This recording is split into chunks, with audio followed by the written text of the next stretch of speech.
Buenos días a todos los socios del Club Cámara y a las empresas que os habéis apuntado a esta nueva jornada, ¿no?, que celebramos en el marco del Foro de la Empresa Familiar, promovido, en este caso, por el Club Cámara de la Cámara de Comercio e Industria de Madrid, junto a la Fundación Numa. En la jornada de hoy tendremos la oportunidad de charlar sobre la internacionalización de las empresas, ¿no?, de las empresas familiares. En este caso, sin duda, un tema que tengo muy claro que los que estáis al otro lado de la pantalla os preocupa, os ocupa y es de alto interés, ¿no? La internacionalización, como todos sabemos, en la empresa familiar, sobre todo cuando no hay experiencia, se puede percibir con algo que tiene incertidumbre, desconocimiento, preocupaciones. Sin embargo, ofrece nuevos caminos que garantizan el futuro y la supervivencia de las empresas. Recordaros que en el año 2008 la salida precisamente de la crisis se hizo gracias a la internacionalización de las empresas. Empresa familiar, ya sabemos que la PYME en España es el 99% del tejido empresarial, y de ese 99% la gran mayoría son empresas familiares, de una o de pocas familias, pero empresas familiares. Decirles también que tenemos datos muy positivos, así como en crisis anteriores. Normalmente, cuando se producía la internacionalización, y especialmente en la empresa, en la PYME, en la empresa familiar, era por una situación de una crisis doméstica, una crisis nacional. Salíamos fuera, cuando se recuperaba la economía dentro de nuestro país, recogíamos velas en el exterior y volvíamos a hacer el comercio nacional y nos olvidábamos de la internacionalización. Algo que ahora los últimos datos nos demuestra que ya sí empieza a haber de manera importante un mayor crecimiento constante, continuo, en la importancia, en el peso que tiene el PIB, la internacionalización de las empresas, con lo cual hay una continuidad, ya no es intermitente. Ese es un buen dato, eso es lo que nos hace crecer, porque el mercado es mucho más amplio, y diversificar, porque estar presente en diferentes mercados es lo que hace que podamos diversificar ese riesgo, ¿no? Para ello, para esta internacionalización, debemos contar con una estrategia en la expansión, que es importantísimo. Y por eso hoy tenemos una jornada, como decía, en la que tenemos un ponente de lujo, a empresario, amigo Clemente González Soler, fundador del Grupo Aribérico, empresario conocido y reconocido, no solamente en su sector, sino en el mundo empresarial y en la sociedad y en las patronales, donde también ha tenido y tiene mucho peso, mucha importancia. Por lo tanto, hoy es un ponente de lujo que nos va a transmitir su experiencia como empresario, nos va a transmitir su experiencia como empresa familiar, y desde los diferentes puntos de vista que tiene como experto, no solamente como empresario, no solamente en su sector, sino en todo lo que decía el tejido empresarial, porque está presente en los diferentes foros, instituciones, organismos y patronales. Por lo cual, Clemente, bienvenido, muchas gracias. Es un lujo tenerte aquí, y es importante que podamos aprovechar lo que nos vas a transmitir, tu experiencia, ¿no? De trasladar la experiencia de unos a otros, eso siempre es enriquecedor. Y como digo, tener a alguien de tu nivel, pues para nosotros es importante, y para todos ustedes que están aquí al otro lado de la pantalla, aprovechar esta oportunidad, pues la pongo en valor. Es muy, muy importante. Quiero saludar también a José Ramón Sanz, presidente de honor del Foro de Empresa Familiar y presidente de la Fundación Numa. Empresario también generoso, muy generoso, conocido y reconocido, también amigo, y que, bueno, pues ha hecho una trayectoria a través de la empresa familiar, con diferentes recorridos, crecimiento, ejemplo también de muy buenos resultados, también presente en los diferentes foros empresariales, en las patronales y demás. Y digo generoso porque, bueno, pues tras una trayectoria de un gran éxito, conocido, conocido por todos, a través de la Fundación Numa, lo que quiere es trasladar su experiencia, sus conocimientos a todos los empresarios, enfocado especialmente en la empresa familiar, no solamente para la pelea que muchas veces hacemos, ¿verdad?, del impuesto de naciones y sucesiones, tan importante para garantizar la continuidad de la empresa, que el patrimonio de la familia muchas veces es el que se garantiza esa continuidad, sino también, pues, para las sucesiones, que es la garantía de futuro de nuestras empresas. Y como también a otro amigo, Ricardo Molina, desde hace mucho tiempo consejero de la Fundación Numa, que es que va a dirigir hoy este encuentro, lo va a pilotar, lo va a moderar, ¿no? Clemente, ¿qué decir de unos empresarios que decía familiares más importantes que hay en España? Estamos deseando conocer más sobre tu experiencia. Como decía, que es importantísimo trasladarlo. A mí una vez me decía un empresario de hace muchos años, cuando yo tenía 20 años, decía, iba al lado de mi padre, que iba a ser un reconocido empresario catalán, me decía, recuerdo una cosa, dice, estaba estudiando, ¿qué vas a hacer? Pues me gustaría ser empresario. Decía, me trasladó algún ejemplo, y dice, le dan un consejo, dice, mira, la teoría vale 0, la experiencia vale 1 y las dos 10. Y yo creo que es importante hoy, todos nos formemos, pero tener la experiencia y aprovechar la experiencia de otros es importantísimo. Estoy plenamente convencido de la importancia y del valor, como decía, que tiene la jornada de hoy. Por lo tanto, les invito a todos ustedes a que lo aprovechen, a que estén, bueno, pues participen también en las preguntas, en todas las dudas, que Clemente estará encantado de darle respuestas a todos ustedes, ¿no? Y bueno, pues como decía también la Fundación Numa, en esa labor de apoyo a la empresa familiar, de la continuidad transgeneracional, en el colaborar desde el Club Cámara con la Fundación Numa para nosotros también es un honor y es una contribución importante que hacemos para el futuro de nuestras empresas. Y bueno, pues con Ricardo, que va a ser, como digo, el moderador, consejero de la Fundación Numa, con un pasado ligado al mundo industrial. Ingeniería, que nos decía un momento que hoy ya no tiene valor la ingeniería, o menos que antes, no estoy de acuerdo. El ingeniero es el ingeniero. Y que, por cierto, son normalmente grandes empresarios. Y aquí tenemos el ejemplo que Clemente también es ingeniero, por cierto, del sector aeroespacial, antiguo aeronáutico. Y nada, que has estado entre canales, en Acciona, también con una larga trayectoria empresarial. En el caso de José Ramón, pues el Dalfi Metal, que todos conocemos, que era la empresa familiar que tenían y que, bueno, pues también es lo que ha hecho que su trayectoria, su creación de aportación de riqueza y empleo. Y nada, pues aprovechando que Ricardo ha sido compañero de colegio mayor de Clemente, estoy seguro que podrás también en esa confianza aprovechar y sacarle mucho más información y conocimiento de lo que Clemente tenga para poderlo compartir con todos los demás. Sin más, el protagonista es Clemente, la persona que todos queremos escuchar. Yo doy la palabra al presidente y fundador de la Fundación Numa, a José Ramón Saz, que también va a hacer una introducción para que todos ustedes puedan estar luego atentos a la ponencia de Clemente. Muchas gracias a todos, buenos días y José Ramón, la palabra es tuya. Gracias. Muchas gracias, presidente. Yo, me vais a permitir, voy a compartir pantalla.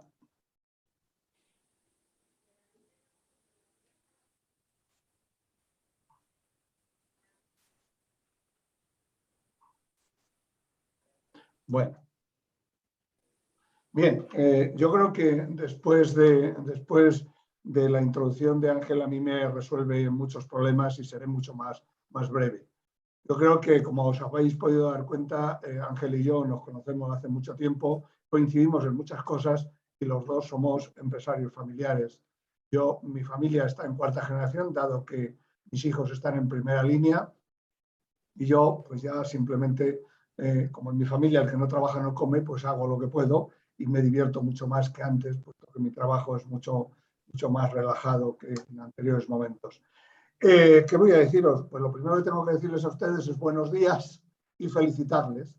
Felicitarles porque, a pesar de ser lunes y primera hora, creo que han tomado ustedes una excelente decisión. Yo creo que asistir a un webinar o una entrevista con Clemente pues es un lujo, no es ya un lujo, sino que creo que muy posiblemente están ustedes ante uno de los mejores empresarios, no solo de España, sino que además por su dimensión global, su trayectoria, sus valores, sobre todo, porque no nos engañemos, claro, valores como profesional, comprometido, responsable, trabajador incansable y sobre todo generoso con sus amigos y con todos nosotros, porque va a compartir con nosotros y lo lleva haciendo durante muchísimos años sus secretos y sus mejores prácticas, todo aquello que le ha llevado a poner a su empresa donde está, porque la creó, la ha hecho crecer y la está impulsando a unos niveles que llegará, que yo creo que no tiene límites en su futuro.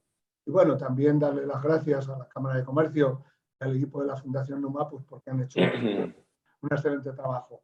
¿Por qué estoy yo aquí? Pues primero porque con Ángel y yo compartimos una cuestión muy importante, y es que la Cámara y la Fundación pues queremos ayudar al crecimiento y sostenibilidad de todas las empresas, especialmente las familiares, con independencia del tamaño de especialidad. Tengan en cuenta que las empresas familiares en todos los países del mundo soportan la mayor parte del Producto Interior Bruto, la mayor parte del empleo y algo que ahora en los últimos años es muy relevante, el mantenimiento de los presupuestos y de los estados de bienestar de todos los países.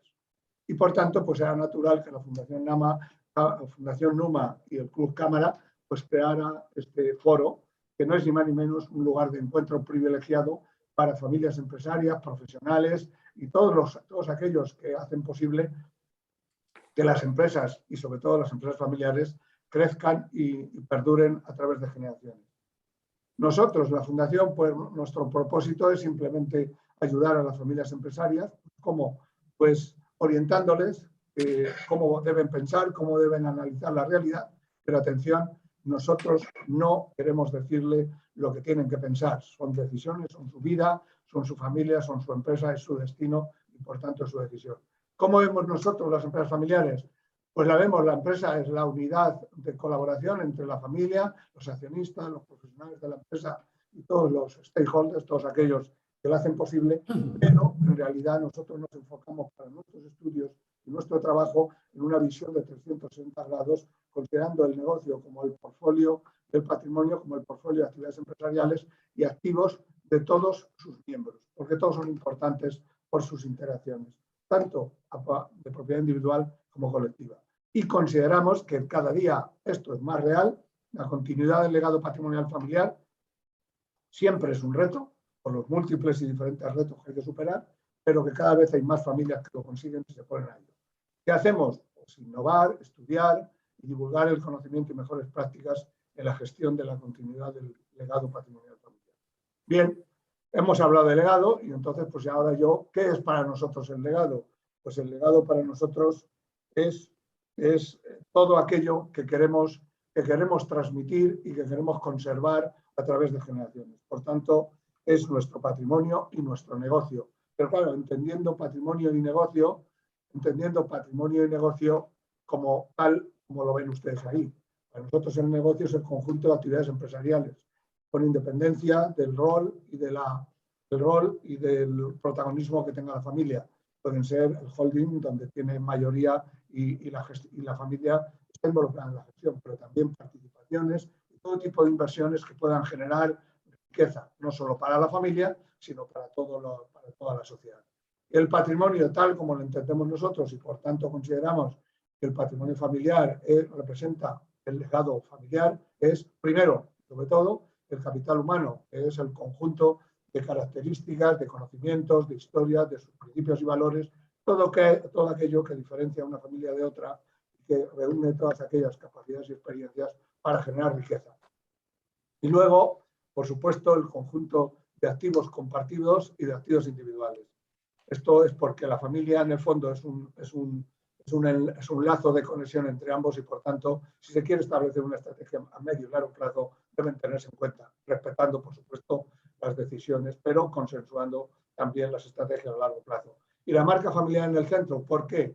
Pues porque la familia, al final, la familia es la representación, la marca familiar es, si quieren ustedes, la forma en que la sociedad le ve, pero también representa el hecho de que las familias empresarias deciden las estrategias y también las operaciones. Y, por tanto, es importantísima su participación.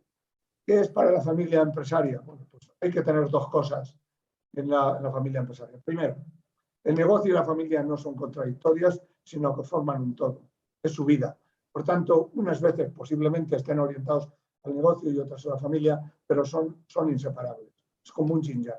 Y lo segundo, que en las familias empresarias que tienen una visión multigeneracional, la importancia es la continuidad de su legado patrimonial familiar y no tanto, no tanto ganar dinero o perderlo un año u otro. La vida de una familia empresaria a través de generaciones de 30, 50, 60 años, o como la mía, que ya estamos en 80 y tantos o 90, pues hemos pasado por diferentes situaciones y escenarios y bueno, aquí estamos y seguiremos y trataremos de seguir estando otros tantos años, otras tantas generaciones. Bien, es importante ahora ya por poner en contexto el webinar de hoy. Vamos a ver, nosotros lo que tenemos habitualmente, ven ustedes en la línea azul, con el tiempo, pasado el tiempo, se van añadiendo, ven ustedes en el eje horizontal, se van añadiendo distintas generaciones y la familia va creciendo. ¿Ven? Si nosotros nos quedáramos solamente en la empresa fundacional, pues seguramente las empresas a veces suelen decir que nacen, crecen, se diversifican y mueren, pero yo creo que a veces las empresas tienen recorrido, pero si nosotros queremos que la familia siga al frente de la empresa, evitar problemas como, por ejemplo, pues Freixenet, etcétera, otras familias que al crecer la empresa no ha sido capaz de satisfacer sus necesidades. Y por tanto, si no cumplen las expectativas, pueden llegar conflictos familiares y por tanto la desaparición de la propia empresa y de la propia saga familiar. Ahora bien, si nosotros en cambio establecemos una estrategia de diversificación, lo que se trata con todo esto es de generar la suficiente riqueza para cubrir las necesidades de la familia y mantener el patrimonio real per cápita. Significa que al final, en cada generación, el patrimonio se debe multiplicar lo suficiente como para que siga manteniendo ese valor. De ahí que obviamente hay que superar una serie de retos. Esto al final lo que conlleva pues es que el negocio y el patrimonio se convierte en un conjunto de actividades, como hemos dicho, diversificadas, que permiten el crecimiento y además permite diversificar riesgos. Bien, y ahora, por último, obviamente, si hemos dicho que el crecimiento es una cuestión absolutamente necesaria, las estrategias de crecimiento clásicas, que pueden ser a través de adquisiciones o fusiones, pero también por régimen interno, por creación de riqueza y nuevas actividades de forma interna, pues son dos. La innovación, que sería lanzar nuevos productos a los mismos mercados donde habitualmente operas, y lo segundo sería la internacionalización, que sería llevar los mismos productos a todos los mercados posibles. Hoy con la globalización, podemos llegar a cualquier lugar y podemos estar presentes desde cualquier país. Claro, obviamente, combinar la innovación y la internacionalización, esto supone más retos, supone también altos riesgos, pero vale la pena. Al final, estas estrategias para una familia son estrategias de alto riesgo que conviene que sean preparadas, que conviene que sean planificadas y que obviamente conviene tener paciencia, para lo cual, como demandan financiación y nuevas capacidades y conocimientos, en esta situación generalmente los socios, en la experiencia de mi familia, ayudan mucho más que aportando equity o dinero para financiarlas, sino que también junto con los asesores son útiles, ahorran dinero, pero obviamente hay que saberlo gestionar, ponerse en primera línea del negocio. Y con esto simplemente, pues ya Ricardo, os doy entrada y de nuevo felicitaros y darle las gracias a Clemente, que bueno, que ya sabemos cómo está y ya verán ustedes que la generosidad de Clemente no tiene límites, porque su agenda sinceramente, yo no sé cuándo descansa y no sé cuándo duerme, pero está en todos lados y gracias Clemente por seguir así. Muchas gracias. Ricardo, cuando quieras. Bueno, pues buenos días. Vamos a pasar directamente a hablar Clemente y yo, pues como cuando nos hemos encontrado miles de veces en trenes, en aviones, en cualquier sitio, y nos contábamos cómo íbamos progresando en nuestras actividades, Clemente haciéndose un gran empresario. Entonces, aunque yo creo que casi todos los que están aquí presentes hoy te conocen por todos tus éxitos y por todo lo que has hecho, yo, por si alguno hubiese que no te conoce, que cosa que no dudo, te pediría que brevemente nos hicieras un resumen de cómo y por qué creaste Al Ibérico y cómo llegaste al mundo del aluminio, ¿no? Porque empezaste como becario, ¿no? Como casi todo el mundo, ¿no? Bueno, gracias. Lo primero me gustaría agradecer las palabras de Ángel y de José Ramón, vuestras cariñosas palabras, ¿no? Y sobre todo dar las gracias también a la Cámara de Comercio de Madrid y a la Fundación Numa por invitarme a participar esta mañana en este acto, ¿no? Bueno, mi vida, mi historia como empresario. Yo llevo 51 años trabajando en el sector del aluminio. Soy ingeniero aeronáutico y en tercero de carrera yo era buen estudiante y en los veranos pues ya empecé a trabajar como estudiante en prácticas en la Empresa Nacional del Aluminio en 1971. Y cuando terminé la carrera pues me ficharon allí. Entonces llevo 51 años trabajando en la empresa, en el sector del aluminio, de los cuales 25 por cuenta ajena y 26 por cuenta propia como empresario. O sea, primero empecé como becario, estuve unos cuantos años en una empresa nacional sin papeles, sin contrato y únicamente cobraba 7.500 pesetas al mes. Me acuerdo que trabajaba muchas horas al día, pero bueno, tenía la oportunidad de aprender y me enseñaron mucho en la fábrica de Alicante. Después trabajé en Alcan Aluminio, y fui presidente de Alcan para España y Portugal, y en el 96 decidí empezar de cero. Después de 25 años de trabajar por cuenta ajena, decidí empezar de cero y puse las bases de lo que hoy en día es el Grupo Alibérico. En 26 años hemos llegado a tener un grupo que actualmente está formado por 38 compañías. Tenemos 21 fábricas en 3 continentes, teníamos en 4, pero la de Australia la hemos cerrado, y estamos presentes en 91 países de todo el mundo, es decir, vendemos en 91 países de todo el mundo. Y cuando la gente nos dice, bueno, ¿y qué hacéis de aluminio? Digo, estamos cada día contigo.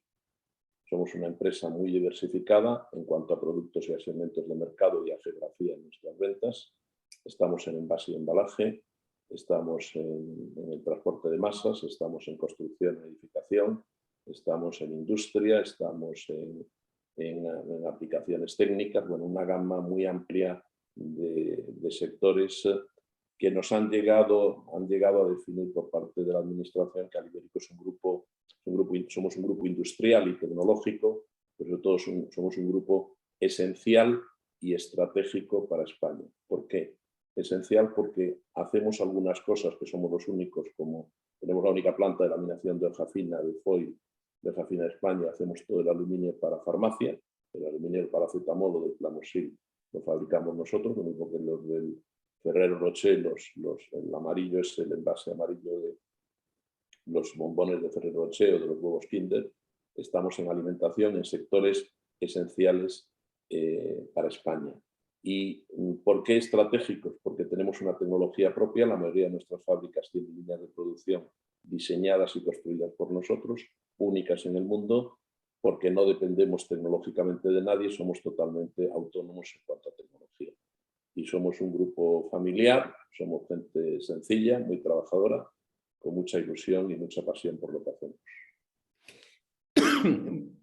Yo te quería preguntar, perdón, sobre todo centrándonos en el tema internacional, puesto que es el objeto de nuestra jornada.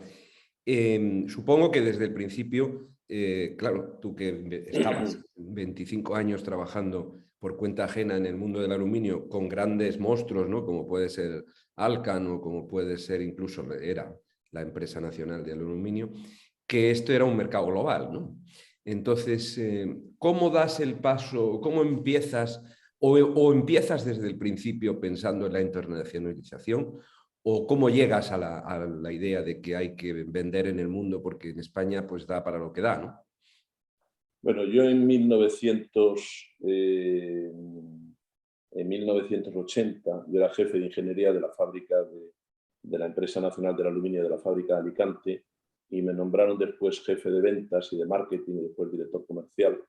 Entonces fui ya el encargado, cuando yo tenía 30 años, de abrir los mercados de exportación para la Empresa Nacional del Aluminio en Marruecos, en Portugal, en África y también en Japón. Es decir, yo cuando tenía ya 30, 31 años salí al mundo a vender aluminio desde Alicante en Estados Unidos o en Japón, que la gente no se lo creía. Lo vendíamos en Marruecos y pues iba pues una semana a Marruecos, una semana a Portugal, una semana a Estados Unidos a ver clientes y patearme el mercado. Es decir, lo he vivido desde el principio la parte internacional. Eso me ha permitido tener muchos contactos y un conocimiento amplio del mercado prácticamente en todo el mundo, porque exportábamos australiano, pero después lo hemos hecho nosotros a nivel particular como Alibérico, pero prácticamente vendíamos en casi todo el mundo. Eso ya me abrió las puertas para intentar ver cuáles eran las demandas y los requerimientos internacionales. ¿Y no da un cierto vértigo enfrentarte, cuando creas Alibérico, enfrentarte con unos competidores importantes del mundo, ¿no? Porque es que estas empresas son empresones, ¿no? La mayoría, supongo que, aunque tengan, supongo, sus pies de barro, ¿no? Bueno, nosotros nunca hemos querido o hemos hecho una estrategia de enfrentamiento. Nosotros siempre hemos hecho una estrategia de diferenciación. O sea, quien triunfa hoy en día no son aquellos que son los más grandes, triunfan aquellos que hacen algo diferente. Entonces, cuando empecé de cero, pues había desarrollado una tecnología propia que hoy en día llevamos 25 años consiguiendo que nadie nos la copie, que es un producto que se llama Thermolac, una tecnología para el desarrollo de pintura en polvo, que fuimos los únicos, desarrollamos esa tecnología y fuimos los únicos en pintar aluminio en polvo, y pintamos 10 veces más rápido que cualquier competidor en el mundo y además con una calidad increíble. Entonces, nosotros no íbamos a competir con otros, íbamos a crear productos y soluciones que tecnológicamente estaban mucho más avanzadas que las anteriores.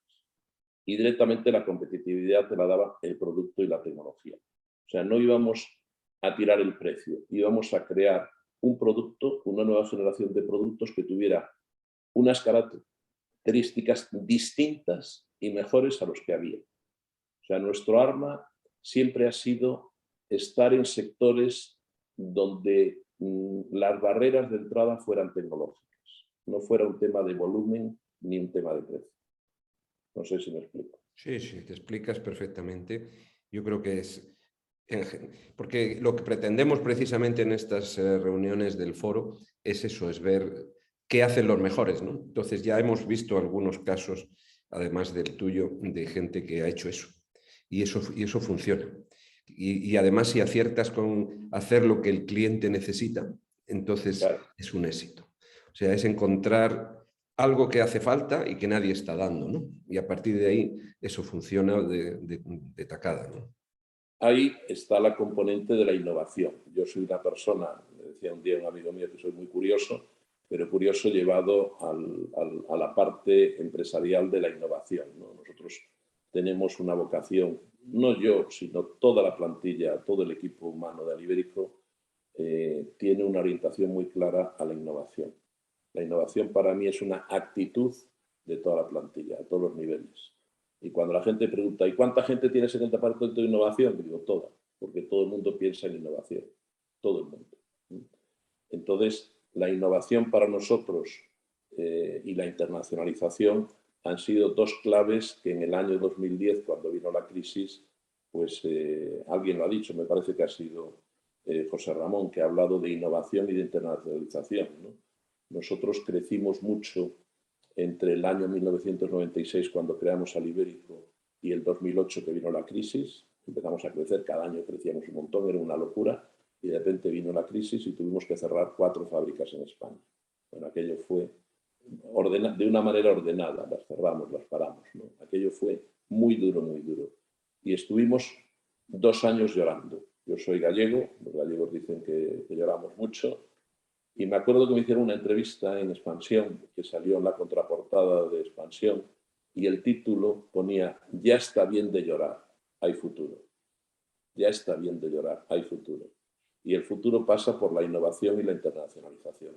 Era un artículo que escribió una periodista, bueno, una fuera de serie, encantadora, que yo creo que me cogió la sensibilidad de los conceptos, y está claro que nosotros a partir del año 2010 remontamos la crisis, por un lado con innovación, con una nueva gama de productos, y por otro lado con un plan muy ambicioso que se llamaba el plan Visión 5, que era estar en 5 años con 5 fábricas en 5 continentes. O sea, más chulos que nadie los españoles, ¿no? Entonces, internacionalizarnos, y queríamos estar en los 5 continentes con 5 nuevas fábricas en 5 años.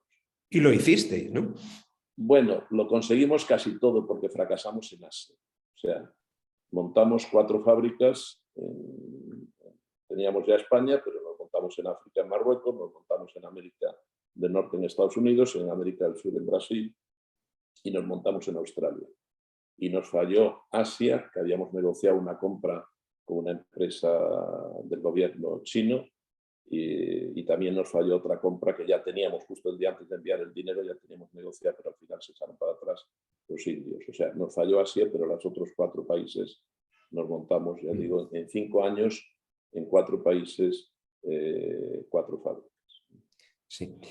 El otro día, hablando contigo, me contabas luego cómo ha cambiado vuestra estrategia, pero antes de entrar en ese punto, que yo creo que es sumamente importante y, en definitiva, qué está pasando ahora mismo, Yo te quería preguntar todavía del periodo anterior, ¿no?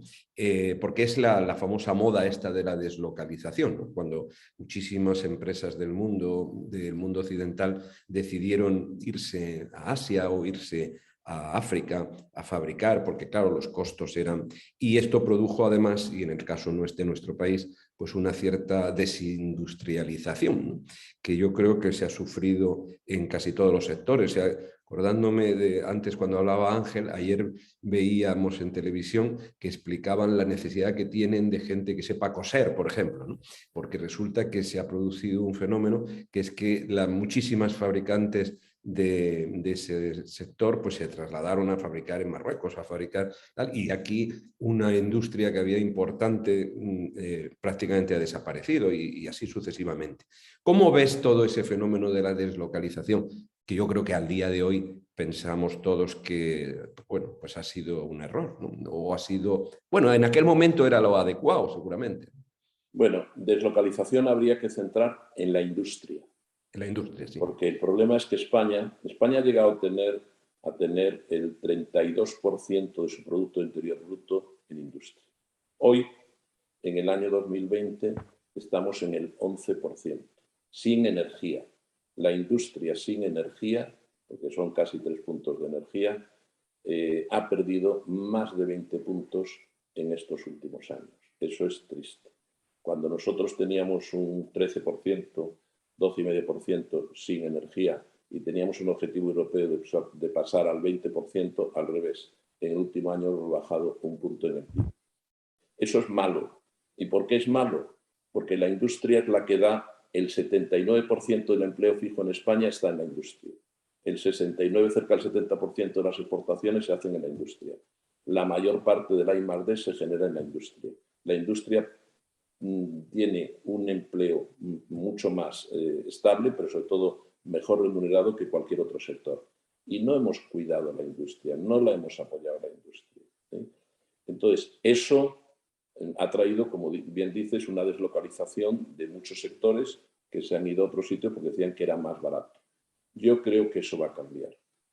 Después de lo que estamos viviendo en los 2 últimos años, yo creo que el mundo va a cambiar por completo. O sea, antes estábamos en un mundo muy global, donde había muchas deslocalizaciones, y yo creo que ahora el mundo va a cambiar a un mundo más local, donde los países van a querer recuperar 2 sectores claves en cada país. Uno es el sector primario, agricultura y ganadería, por lo menos tener mínimos para comer, y segundo, tener una industria esencial y estratégica mínima que hace falta ante posibles cierres de fronteras, huelgas o guerras, ¿no? Entonces, yo creo que el mundo que pensábamos, donde veíamos a China como la gran fábrica de todo, eso va a cambiar, ¿sí? Y lo hemos visto a raíz de los microchips con los coches, ¿no? Como todas esas grandes cadenas de suministro ahora pues se están replanteando. Las cadenas de suministro van a ser mucho más pequeñas, mucho más cercanas, y los países más inteligentes, más preparados, más serios, están ya replanteándose cuáles son sus estrategias industriales para ver cuál es la industria esencial, mínima y estratégica que necesitan en cada país. Eso va a cambiar el conjunto, la geografía, la filosofía, la foto de cómo va a estar la industria. Yo creo que va a cambiar en los próximos años. Sí. Eso me lo decías hace unos días y yo la verdad es que lo he ido pensando desde entonces y es que es obvio.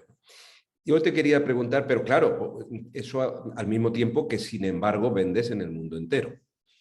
Sí, vamos a vender, hay que vender en todos los lados. O sea, una cosa, vamos a ver, una cosa es fabricar y otra cosa es vender. Entonces, internacionalizar, la gente se piensa que internacionalizar es solo exportar. No. O sea, tú puedes exportar, pero también puedes fabricar fuera. O sea, nosotros en el año 2010, cuando pensábamos en montar fábricas en todo el mundo, pensábamos tener en cada país casi una fábrica para estar muy cerca del cliente. Para estar cerca del cliente no hace falta tener una fábrica. Y el tener muchas fábricas por todo el mundo a veces es un problema. Porque una fábrica sola hoy en día no hace nada si no tiene los proveedores cerca, fiables y con seguridad de suministro.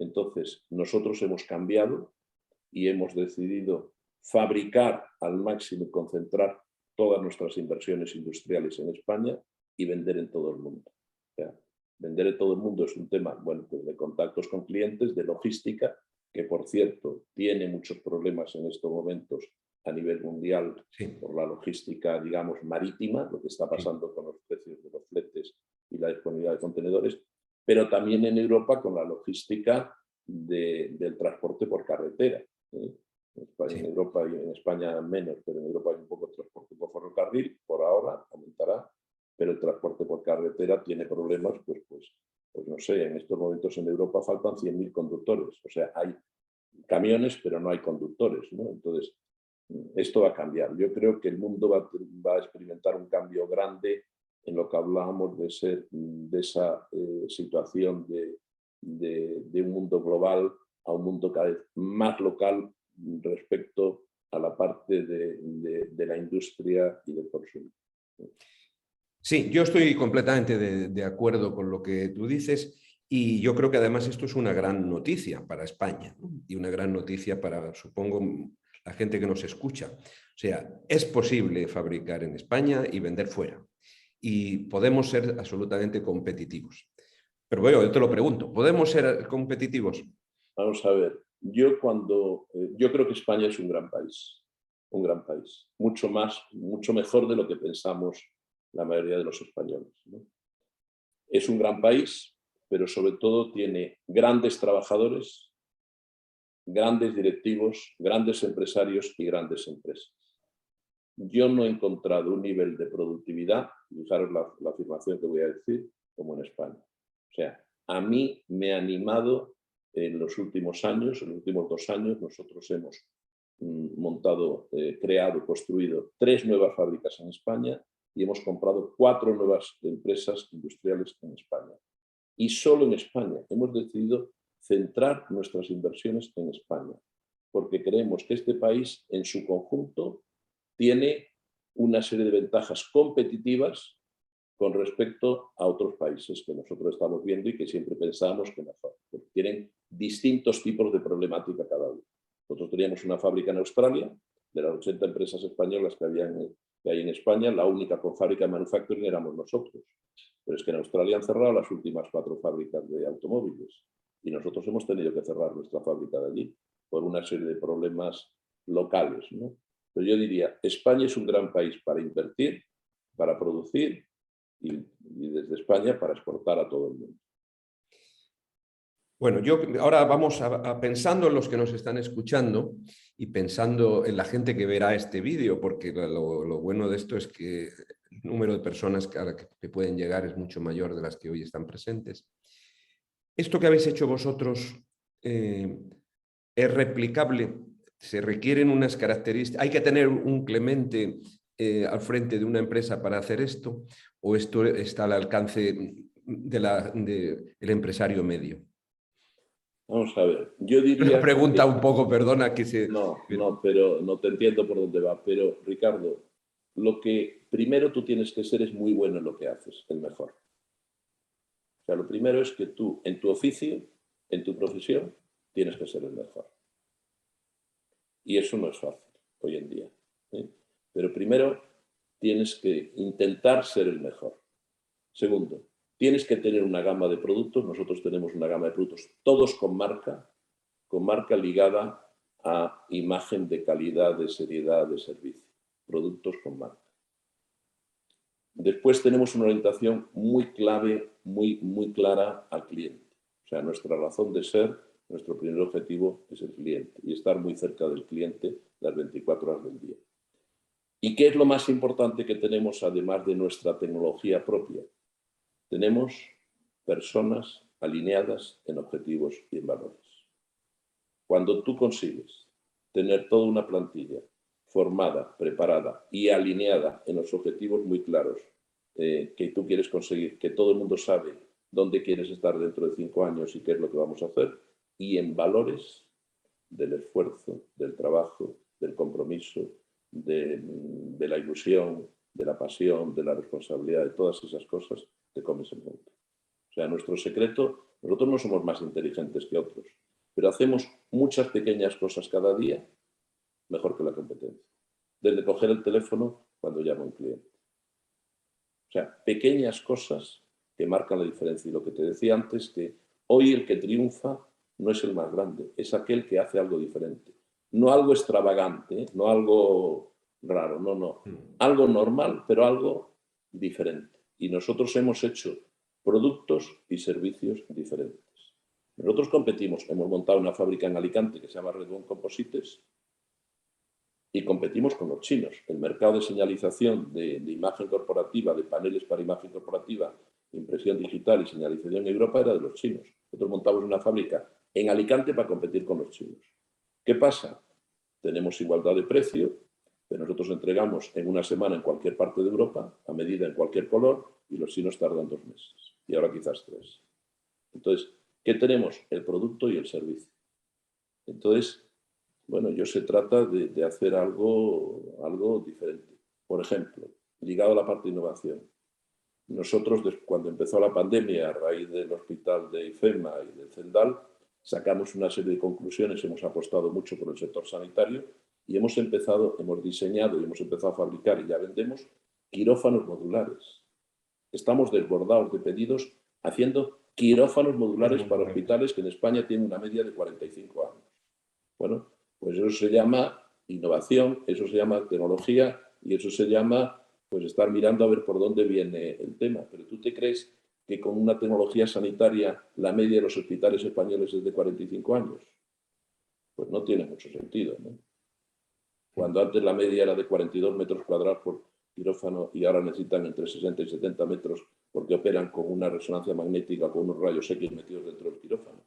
Entonces, lo que quiero decir es que hay que estar mirando todos los días y aprendiendo todos los días del mercado. El mercado te dice por dónde van a venir las cosas. Sí, yo estoy de acuerdo contigo. El cliente te habla, ¿no? Dice, lo que pasa es que tienes que tener la capacidad de entenderle. Lo cual lo primero es escucharle, ¿no? Porque ahora, como tú sabes bien, hay muchas empresas que presumen de que atendemos, le escuchamos, tal, pero es mentira, ¿no? Es fundamentalmente incierto, ¿no?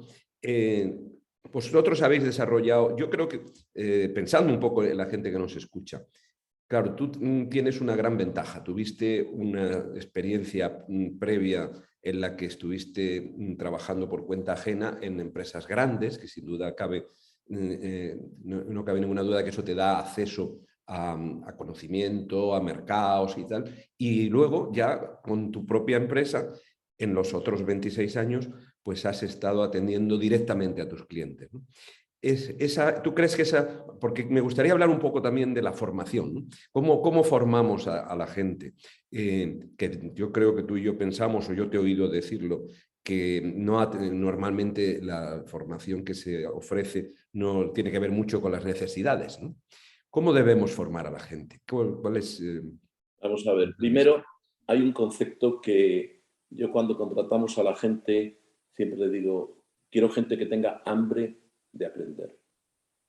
Todos, o sea, yo aprendo cosas cada día. Y si cada semana no he aprendido algo, me estoy quedando descolgado del mercado. O sea, hay que estar abierto a aprender. El mundo no es de los sabedores como yo, que llevo 51 años y teóricamente ya me lo tendría que saber todo. No. El mundo es de los aprendedores como yo, que cada día aprendemos algo. Y cuando tú estás abierto a aprender y toda la organización de abierto a aprender, eso diría que es lo primero, ¿no? Entonces, la formación. Primero, en España tenemos un problema grande de que el mundo de la formación, el mundo en las universidades, en las escuelas de formación, está muy lejos, muy separado del mundo del trabajo, del mundo de las empresas. Yo hace años pedí oficialmente que hiciera un libro blanco sobre cuáles iban a ser las necesidades de las empresas españolas para los próximos 10 años. ¿Para qué? Para que las universidades, todas las escuelas de formación, formaran a lo que va a necesitar el mundo del mercado, el mundo del trabajo en los próximos 10 años. Eso no ha sido así. Hay poca comunicación entre los profesores y los alumnos, entre el mundo de la enseñanza y el mundo del trabajo. Y eso es responsabilidad nuestra de los empresarios, que no estamos haciendo lo que deberíamos hacer, que es definir lo que necesitamos para los próximos años, de tal manera que las universidades, que se pagan la mayoría con fondos públicos, muchas privadas, preparen las carreras, preparen las necesidades, los puestos que va a demandar el mercado en el futuro. Eso es lo primero. Y por cierto, a mí me encantaría que gente que trabaja en la universidad pudiera trabajar también en las empresas y que gente que está estudiando pudiera hacer prácticas. Yo empecé como estudiante en prácticas en tercero de carrera y me dieron la oportunidad de meter la cabeza en el mundo del trabajo. Hoy en día queremos proteger tanto a la gente que lo que hacemos es poner barreras para que la gente entre en el mundo del trabajo. Creo que no lo estamos haciendo bien. Y después tenemos en España un problema grave. Hemos perdido la formación profesional, los oficios. ¿Sí? Y quizás los oficios de tornero, de ajustador de antes ahora no hagan falta, pero son buenos para tener una base para determinados tipos de trabajo. ¿No? Entonces, yo he hecho en falta que se definan cuáles van a ser las necesidades del futuro de las empresas, responsabilidad de los empresarios, que no lo hacemos bien. Y creo que falta, que hemos perdido, ahora se quiere recuperar con la formación dual, se habla mucho, pero se hace poco. Hay demasiadas barreras para entrar en el mundo del trabajo. Deberíamos de eliminar todas esas barreras para entrada en el mundo del trabajo. Totalmente de acuerdo, totalmente de acuerdo. Bueno, ya un poco terminando, porque tenemos que dejar también a nuestra audiencia la oportunidad de que te pregunte cosas. Yo te quería, como resumen de todo esto, ¿tú consideras que para una empresa española, para alguien que está ya en un cierto tamaño, pero todavía se mueve solo en el mercado nacional, primero, ¿es interesante el mercado internacional con todas sus dificultades, con todos sus riesgos, con todas las problemas que significa siempre el crecimiento, que es el momento más delicado de una empresa, en la que hay gente que le va muy bien en su nicho y está muy a gusto, el momento que se sale de su perímetro tiene problemas? ¿Lo ves como una necesidad imperiosa? ¿Depende del sector o en general para todo el mundo habría que enfocarse a qué hay que vender fuera? Yo creo que es clave, dos conceptos son clave, que son la innovación y la internacionalización. En la innovación yo digo que hay dos tipos de empresas, las que innovan y las que desaparecen. Y en la internacionalización yo creo que es clave la internacionalización, es decir, el vender fuera. Lo que pasa es que hace falta un tamaño mínimo.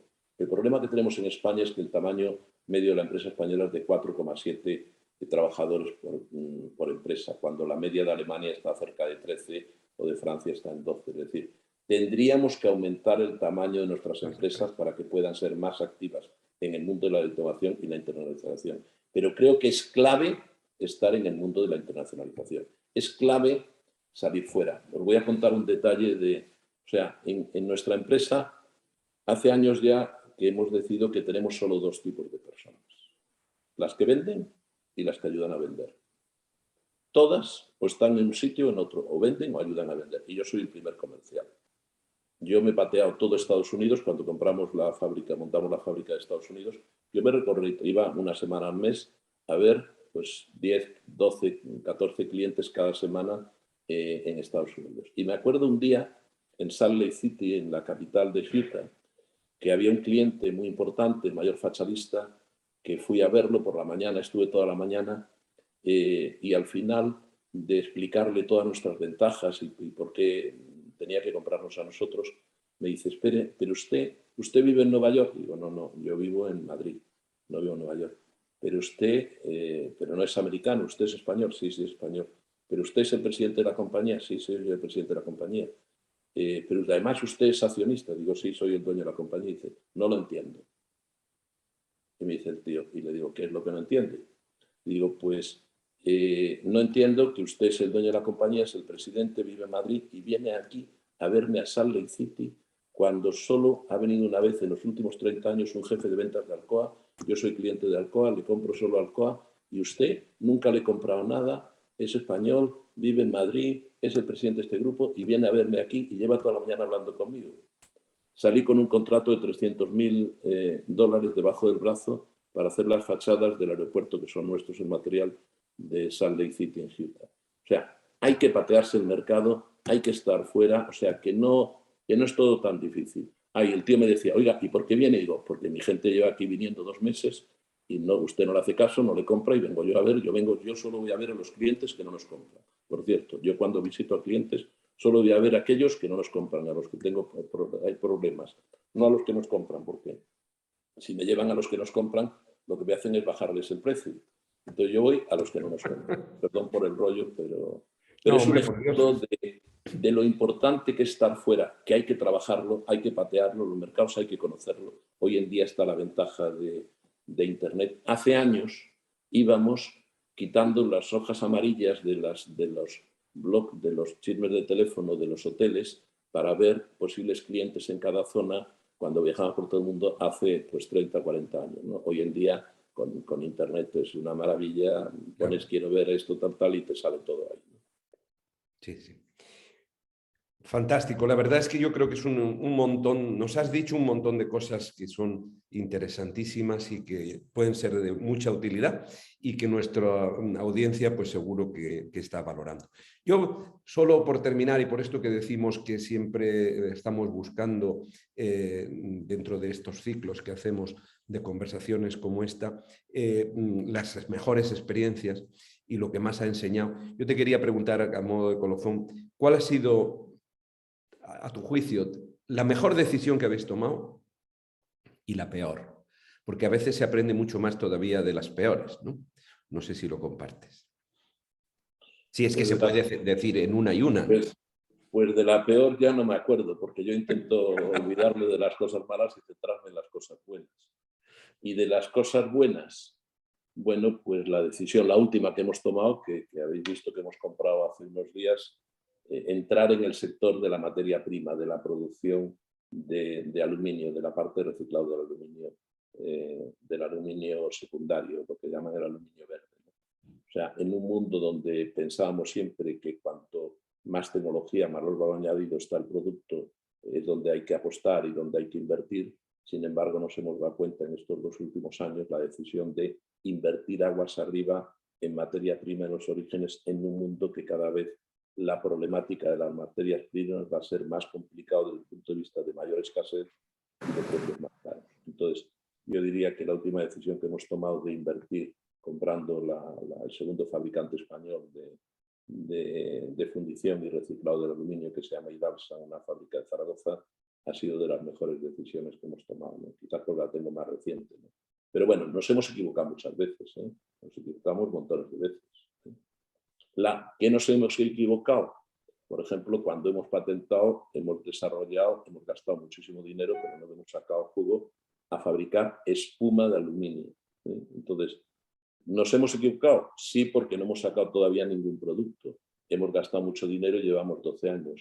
Quizás a lo mejor en el futuro pues tenemos una fábrica en Canadá, somos socios de una fábrica en Canadá que hacemos esto, es la única fábrica del mundo que hacemos esto, patentes nuestras, pero bueno, quizás nos hemos equivocado en invertir tanto dinero y tanto tiempo. Pero yo creo que a lo mejor algún día dará sus resultados. Sí, yo mi experiencia profesional, que no es tan grande ni tan exitosa como la tuya, pero sí que es alguna, yo siempre de las cosas que no nos han salido hemos aprendido, porque luego de pronto en otra cosa, aquello que habíamos estudiado pues resultaba útil para otra actividad, ¿no? Sí, siempre se aprende de los errores, claro. Bueno, pues oye, te lo tenemos que agradecer muchísimo todo esto y más en estos días. Yo no lo he dicho al principio, lo quiero decir ahora, que te llamé un día y que me dijiste que sí a la primera y que estabas dispuesto a hacer esto y me dijiste, solo que estos días ando muy liado. Estabas tan liado como comprando Idalsa, ¿no? Y al final decía, solo tengo un día, que es el 9, y otro día que era el 12, me parece, ¿no? Porque ya el resto lo tengo. Entonces hay que agradecer especialmente, como te ha dicho desde el principio, tu generosidad y compartir pues con toda la gente todo lo que has vivido, que yo creo que hemos intentado resumir en esta corta conversación. Creo que tenemos preguntas y tenemos una encuesta que solemos hacer siempre en estas ocasiones. Podemos empezar a ver las preguntas. Casi sí, se lanza la encuesta ya. Entonces, si os parece, es una encuesta Zoom, entonces se contesta, hay que hacer scroll porque son una serie de preguntas y si las contestáis en un momentito mientras vamos recopilando las preguntas que nos ha llegado del público.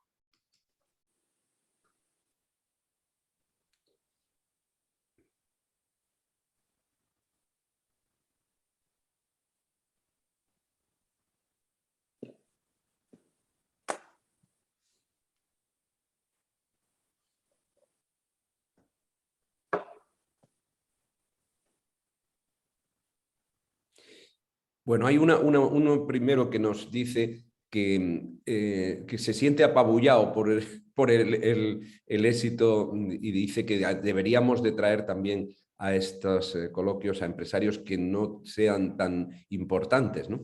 Pero, hombre, yo creo que lo que estamos buscando son, esa la contesto yo, son las mejores prácticas, y aquí tenemos un caso de una muy mejor práctica, pero por supuesto,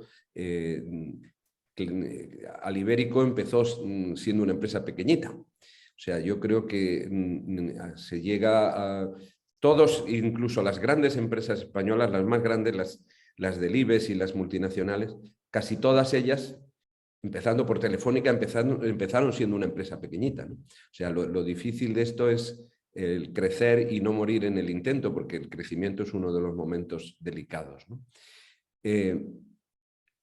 Nos pregunta alguien, te pregunta Clemente, ¿qué porcentaje de vuestros clientes son nacionales y cuáles son internacionales? ¿En Asia compran a proveedores asiáticos o tenéis también clientes allí? Bien, nosotros exportamos el 70% de nuestra facturación en el conjunto de todas las empresas. O sea, vendemos 30% en España y 70% exportación. Y esa parte de exportación básicamente vendemos mucho en Europa. El siguiente mercado es América del Norte, Estados Unidos y Canadá, y después África, Marruecos y los 6 países debajo de Marruecos.